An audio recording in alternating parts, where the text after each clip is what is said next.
Hello? Hey, Don, it's Gloria. Yeah, hi, Gloria. How are you today? Very weak. Oh, I'm so sorry. Well, let's just get started then. Could you pronounce your name for me, please? Mintmier. Mintmier. Right.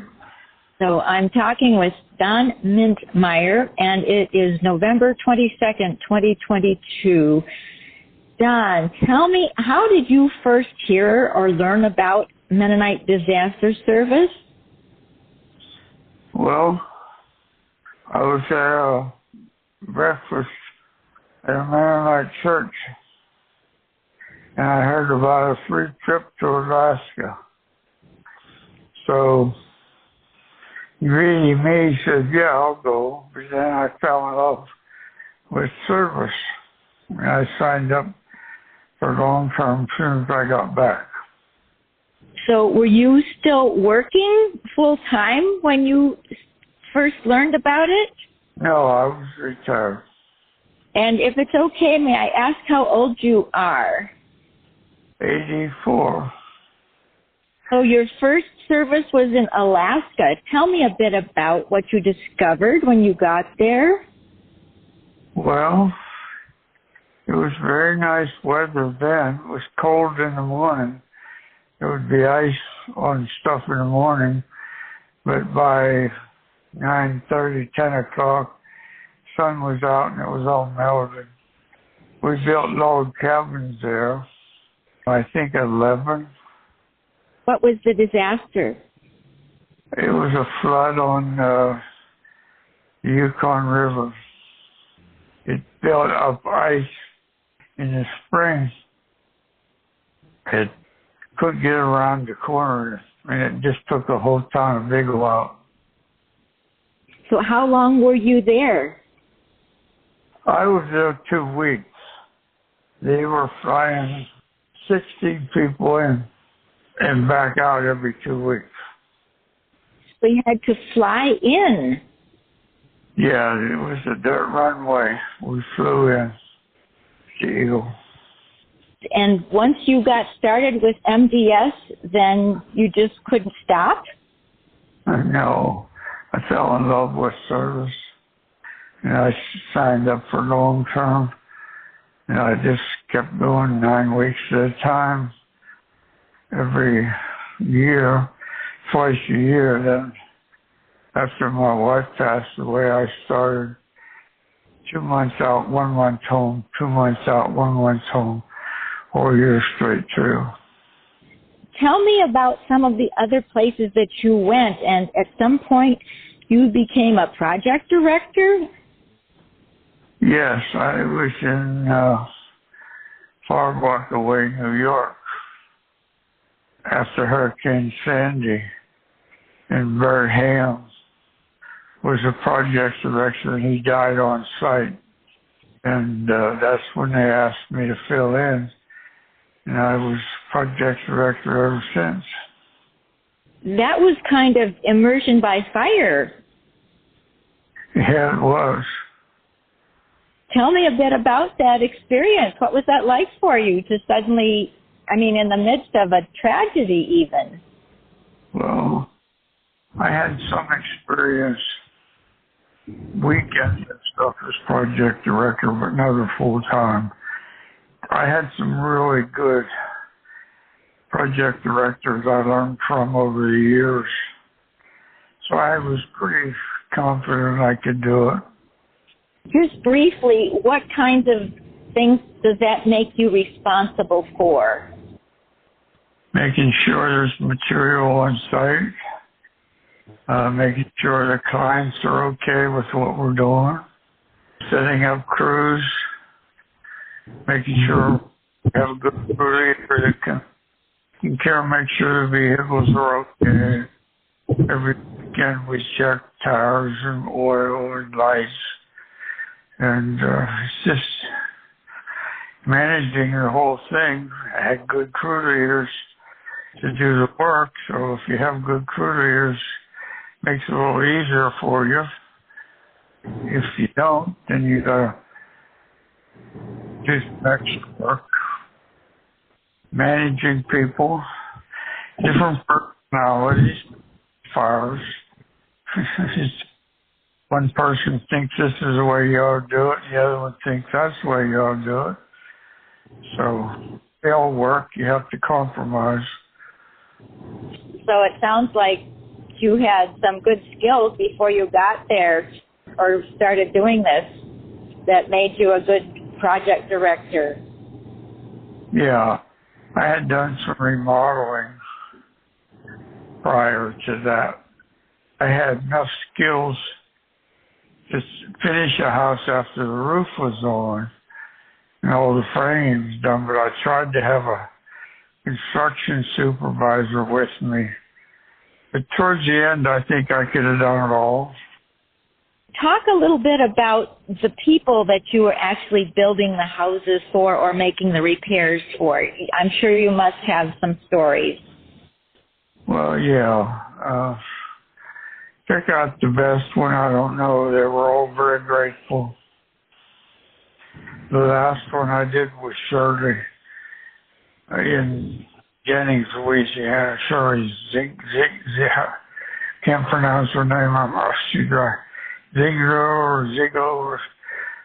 I got to see pictures sent to me. Zeno was her name. Pictures of the home dedication. So that's the last house I started a couple months back was finished just like 3 or 4 weeks ago. That was nice to see. I'm sure. So normally, would there be local churches that you would partner with, or talk a bit about that? Well, we would partner as far as staying in their facilities. There was no money involved. But Jennings, Louisiana, we were treated there the best of anywhere I've ever been. In most places, we take over their gym and build little dorm boxes and have individual places. In Jennings, they left us have, we did that, I think, 6 of them spaces and an office. And we had use of 4 of their Sunday school classrooms. But they were so good to us with meals and helping us and different things. Really grateful for them. So doing this work, it sounds like you were able to go to various parts of the country, and that must have been interesting. Yes. Josh sent me a thing that I was in 44 places over the years. And contacted, worked with like crew leaders and long-term, or I just forgot the number. It was 70, I think, 70 long-term people I contacted, and they all still like me. You sound as though you're surprised. No, I tried to have my people have a good time. I wanted them to have a good experience and made it as easy for them as possible. Can you describe a typical day in the life of a project director? I'm sure it varied from location to location, but can you give us a little sense? Well, yeah, in the morning, talk to the cook, say good morning, and then we have breakfast, and we have a devotion. We try to get the short-term people involved in the devotion. If not, a long-term person will do it. And then their names are on the board, where they go, what truck they're in, what ice core they're taking. And they get tools and go out on the job with a crew leader and do the best they can doing the work. Sometimes it's fast, sometimes it's slow. But then they take a break for lunch, and they're back working and come back to the camp by 5, have dinner, then they're on their own. getting ready for the next morning. That's about how the day goes. They have the evening, they can sing songs, they can do whatever they want. So I'm sure that even though theoretically, like children, you shouldn't have a favorite when you're doing MDS work, but you mentioned the one in Louisiana, but are there a few other places or stories that come to mind about special people or projects or? Well, I've been so many places. It's hard to pick out a place. But some places, it was hard. Like in Lake County, California, because of the funding source. That was a tough place to work. And then there's other ones like Marianna, Florida, or Fort Myers, Florida, that were perfect. You know, you had no concerns. Money was always there. Just different how they treat you. What surprised you about working with Mennonite Disaster Service? What surprised me? Getting all the work done with all volunteers. It's amazing how it works. None of us are getting paid. And all the work is getting to their homes. That's amazing. And it's good quality work, isn't it? Yes, we have codes. We want to do, code or better. We don't want to do a sloppy job. We inspect that. It's a mistake, and we correct them. And I check it out and tell them we'll have to change that. That's not right. And it's all part of the work. Very few times people get angry, but we deal with it. It occurs to me that for many people, the word retirement means that they can relax and just have fun and travel, but I don't get that sense from you. No, it's a very, very important job, and I want everybody to have a good time. I'll bend over backwards to do things to make them happy. You obviously gave a lot of time and talent and skills to MDS, but what did you receive from your work, your volunteer work? The benefit of meeting so many people is amazing. The clients, the funding people, the people who came in, the Josh sent, the long-term people, the short-term weekly people. They're doing repairs, not new builds. You meet the clients in their homes that are in terrible shape. We try to get them back to a good living house. People are so grateful. You run into people at one of the worst times in their life, and when you leave, you've made a big difference. Yes, I don't get to see it all. I could be in at the beginning, I could be in halfway, I could be in at the end. And so many people worked on that house before me. But the benefit is being able to say, your house is complete. We're happy to give you this work free of charge. It don't matter where I was in the process. The clients are so grateful. I've been to houses in West Virginia that I was there to say, yes, we're going to build you a house. And I would be back when it was time for dedication. That was just my routine. That wasn't something special. But I'd be able to give them the keys and say, here's your house. No mortgage, ready to go, move in. So I had both ends. I'm sure that must be an amazing feeling to hand someone this key. Yeah, it is.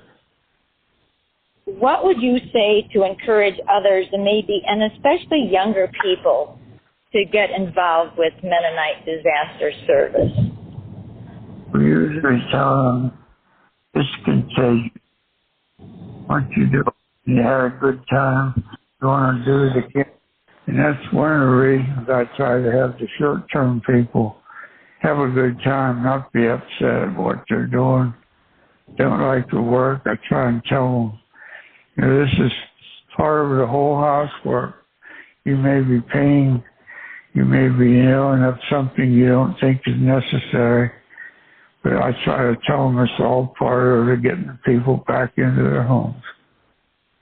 And that's the ultimate goal, isn't it? Because there's something about that word home. Yeah, it is. It's very important. Well, I understand that you served with MDS a total of 41 times, including 34 times as a leadership volunteer, and that you served a total of 1,625 volunteer days. Wow. Now, Josh missed 3 places I've been on that list, but I didn't tell him. So you can tell me, do you remember what they were? Yeah, I was in High River, Alberta, Canada. I was in American Samoa for 11 weeks. And I had a 2-week trip to Ramona, California, up over the mountains. We flew into Del Zorro and took vehicles and drove up on the mountains. I think that was only a 2-week trip, but I didn't want to upset Josh. I know he missed him. No, this is great.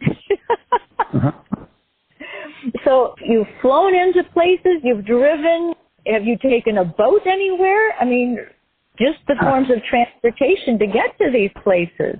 No, I never went on a boat. We rode a ferry in Cameron Parish, Louisiana. We had to ride a short ferry ride across to get to the house. Did you ever sustain any injuries? No, not me. So what were the majority of the disasters? Like, what is most prevalent? Is it fire? Is it floods? Is it tornadoes? I seen them all, but Paradise, California was so devastating. That really touched me. So many homes. Paradise, California. That was a fire. Do you have anything else that you can share with me at this time? Well, gratitude for Mennonite Disaster. I would have never been able to visit the places I've been. Even though there was disasters, we got to see the country and different things that I would never experience. Washington State is the most beautiful state I've ever seen. And I don't know of anything else. It's just so good. It was so good. So grateful for being able to do what I did. Well, I will say on behalf of Mennonite Disaster Service, thank you for all of your years of service. You are a shining example of what it means to be a servant. Thank you. I appreciate that.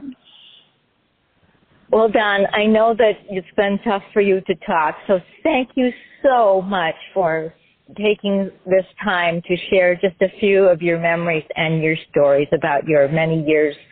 13 years, is that part correct? Yeah, that's right. Josh got that one right for all those years of service. Yeah, he is. Thank you so much, Don. I really appreciate you taking the time. Thank you, Gloria. Thank you.